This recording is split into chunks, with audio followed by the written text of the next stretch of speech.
ہمارا ایک فورن add effectiveness کا یونٹ جو ہے وہ ایکٹیو ہو گیا فائٹ میں، اور اس کے اندر ہم بہت سے اچھے کام کرنے جا رہے ہیں جس کے اوپر گورنمنٹ کی توجہ اس طرح نہیں رہی جو کہ ہونی چاہیے تھی بہت پہلے سے۔ پاکستان میں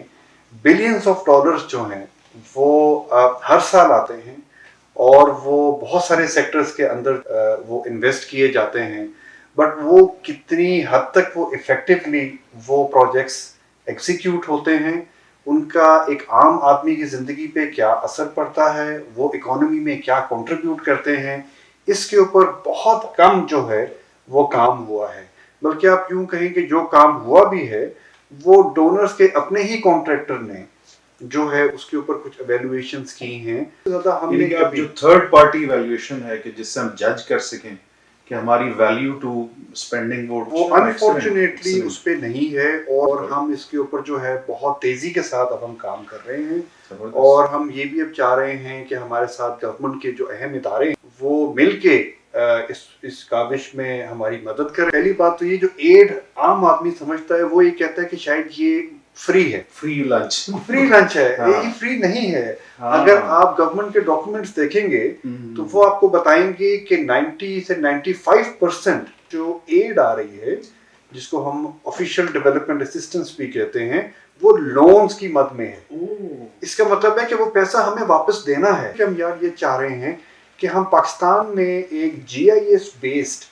ڈیولپمنٹ ایٹلس سے کریٹ کریں۔ تو بہت زبردست رہے گا۔ اگر آپ یہ دیکھنا چاہتے ہیں کہ آج کے دن پاکستان میں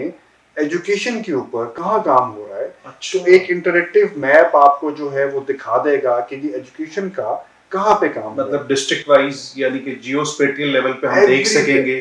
کہ کہاں پہ، اور لیکن یہ صرف آپ کا اس کے لیے ہے، فارن ایڈ سے نہیں، یہ ہم یہ بھی دیکھنا چاہیں گے کہ PSDP یعنی کہ فیڈرل گورنمنٹ سے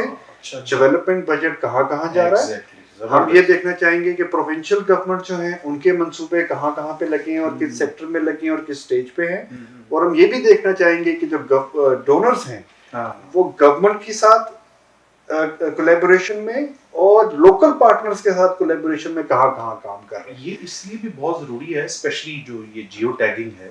کہ ہم جب ٹیکسیشن والی سائڈ پر دیکھنا چاہیں کہ ہماری جو گورنمنٹ کی طرف سے پے بیک کتنا کر رہی ہے اکانومی، تو ہم دیکھنا چاہیں گے کہ ہماری کہاں کہاں پہ گورنمنٹ کی انویسٹمنٹ ہے، اور اس کے پھر ریٹرن میں ہمارے پاس ٹیکسز کیا آتے ہیں۔ ٹیکسز جو ہے وہ ہمارا بڑا ٹچی ایک پوائنٹ بنا ہوا ہے گورنمنٹ کا، اور ہم ہر دفعہ سنتے ہیں کہ گورنمنٹ نے جو ہے وہ اچیو کر لیا ہے ٹارگٹس، تو ذرا اس کے بارے میں تو بتائیں۔ پائیڈ میں جیسا آپ نے فارن افیکٹونیس کے حوالے سے کہا، پائیڈ میں بھی ہمارا جو فسکل پالیسی ریسرچ یونٹ ہے، ٹیکس اس میں سب سے سمجھ لیں مین تھیم ہے جس کے اوپر ہم کام کرنا چاہ رہے ہیں۔ ہم نے ایکچولی جو ٹیکس ایکسپینڈیچرز ہیں ان کو کریٹیکلی ایویلیویٹ کیا۔ ٹھیک ہے، لاسٹ ایئر یہ تقریباً کوئی ہمارے ٹیکس ریونیو کا 33% تھا۔ اچھا، یعنی کہ ہم نے 33% جو عرصہ ہے وہ پوٹینشیل ٹیکس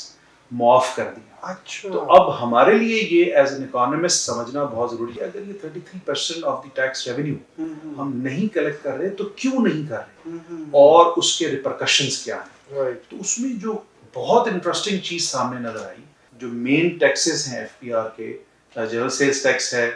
انکم ٹیکس ہے، اور federal excise duty plus customs, اس کو ہم ٹرانسفر کرتے ہیں ٹو پروونسز تھرو NFC۔ تو ہم نے اس میں یہ آرگیو کیا ہے کہ اگر یہ 1.5 ٹریلین روپیز پوٹینشلی صوبوں کو بھی ٹرانسفر کیے جانے تھے، تو آپ نے یہاں پر جو ایگزمپشن دے دی ہیں اس میں پروونسز کی بھی مرضی شامل ہونی چاہیے۔ ہم نے کنکلوڈ کیا ہے کہ جو کرنٹ رجیم ہے ٹیکس ایکسپینڈیچر کی، میں اس کو پالیسی نہیں کہوں گا کیونکہ ہمیں کہیں پہ بھی کوئی فریم ورک نہیں نظر آیا کہ یہ کیوں دیا جاتا ہے، وہ بالکل انسسٹینیبل ہے، اس کے کوئی آؤٹ پٹ گولز جو ان سے ہیں وہ مینشن نہیں ہے، اور جس طرح آپ نے کہا کہ کبھی فارن افیکٹونیس کی تھرڈ پارٹی ایویلویشن یا ان جنرل انالیسس نہیں ہوا، یہی پرابلم یہاں پہ بھی ہے کہ کبھی کسی نے اس چیز کو ٹچ نہیں کیا کہ اگر ہم نے یہ اتنی ایگزمپشنز دی ہیں تو فار واٹ پرپز۔ IMF کے ساتھ اس ٹائم ہماری نیگوسیشن چل رہی ہے، اور ہمیں سننے میں آ رہا ہے کہ پیٹرول اب ایک دفعہ پھر مہنگا ہونے جا رہا ہے، چیزیں پھر مہنگی ہونی جا رہی ہیں،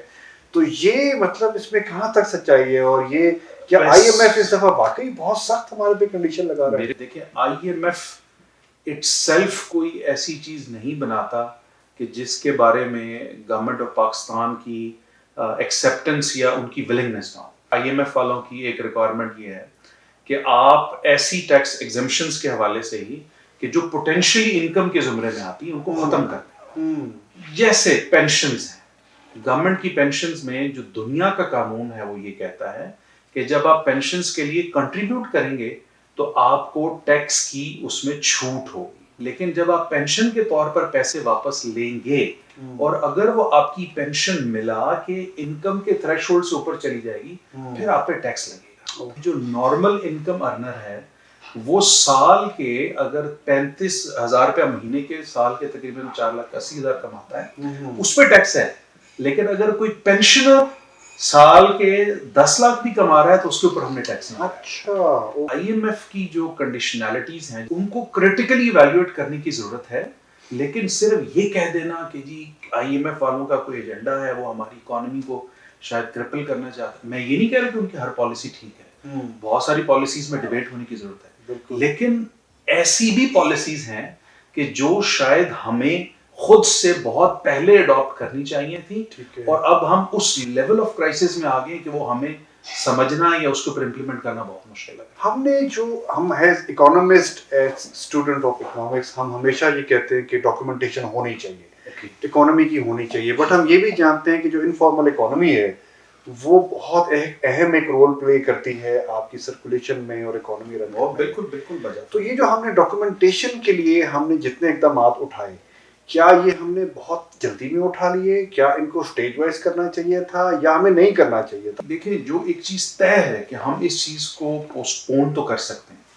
لیکن یہ ہم چھوڑ نہیں سکتے. بالکل, آپ کی بات بالکل بجا ہے کہ جو طریقہ کار انہوں نے اڈاپٹ کیا ہے شاید یہ ابھی فوراً اس پہ کنورٹیبلٹی مشکل ہے. جیسے مثال کے طور پر ابھی جو ٹریڈرز کا اس میں چل رہا ہے وہ کہتے ہیں کہ جی پوائنٹ آف سیلز کے حوالے سے جو آپ نے ٹیکسیشن رجیم یہ آپ لے کے آئے تو اس سے ہمارا جو بزنس ہے اس کو ڈاؤن سائڈ یا نیگیٹو امپیکٹ یہ آ رہا ہے کہ ہم پورے طریقے سے اکسٹمڈ نہیں ہیں اس چیز کے اوپر. ٹھیک ہے.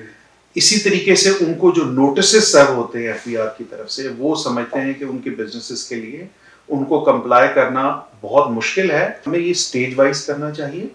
اور یہ ایک ایسی چیز ہے کہ جس میں ہم بزنس کمیونٹی کو انوالو بھی کر سکتے ہیں. ہمیں بزنس کمیونٹی کو کانفیڈنس میں لے کے انسینٹیوز دے کے ساتھ لے کے چلنا ہے, نہ کہ ان کے اوپر ایک اتھارٹیرین جو ہے وہ رجیم کے تھرو پالیسی امپلیمنٹ کرنی. اس پہ تو پھر ہر بندہ اعتراض کرے گا کہ جی آئی ایم ایف کا ایجنڈا بھی ہے اور یہ ہمارے لیے سوٹیبل نہیں. ہر پاکستانی کا دل کرتا ہے کہ دے شوڈ کنٹریبیوٹ, بالکل, but the way F B R is collecting taxes وہ تھوڑا سا ان کے لیے مشکل بھی ہے اس کے لیے کمپلائی کرنا, اور ساتھ ہی ساتھ یہ ہے کہ اس میں ان کی جو سسٹم کی ریکوائرمنٹس ہیں شاید وہ ابھی فلفل. میں آپ کو جسٹ کوئکلی ایک چھوٹی سی مثال دیتا ہوں کہ ہمارا اس وقت جو انکم ٹیکس آرڈیننس ہے وہ تقریباً کوئی 700 پیجز کے اوپر ہے. اچھا, مجھے آپ کو لیگلی جس طرح وہ کہتے ہیں نا ignorance of law is not a bliss, تو ہمیں وہ 700 پیجز پڑھ کے پھر اپنی انکم ٹیکس ریٹرن فائل کرنی ہے, کیونکہ اس کی جو شکیں بھی ہیں وہ آپ تبھی سمجھ سکتے ہیں جب آپ نے وہ سارا لا پڑھا. بالکل صحیح کہہ رہے ہیں. تو اب آپ امیجن کریں کہ ایک راجہ بازار میں چھوٹا سا دکاندار ہے جس کا ٹرن اوور شاید ٹیکس کی ایلیجیبلٹی کے لیے ہو, لیکن اس کی کیپیسٹی نہیں ہے کہ وہ اپنے آپ کو اس لیول پہ لے کے جا سکے. بالکل صحیح. تو we need simplification, we need cooperation and we need to do it regularly on step wise basis, اور اس کو اس طریقے سے نہیں لے کے جانا. اور سب کا بہت شکریہ, آپ سے دوبارہ ملیں. بہت شکریہ, تھینک یو.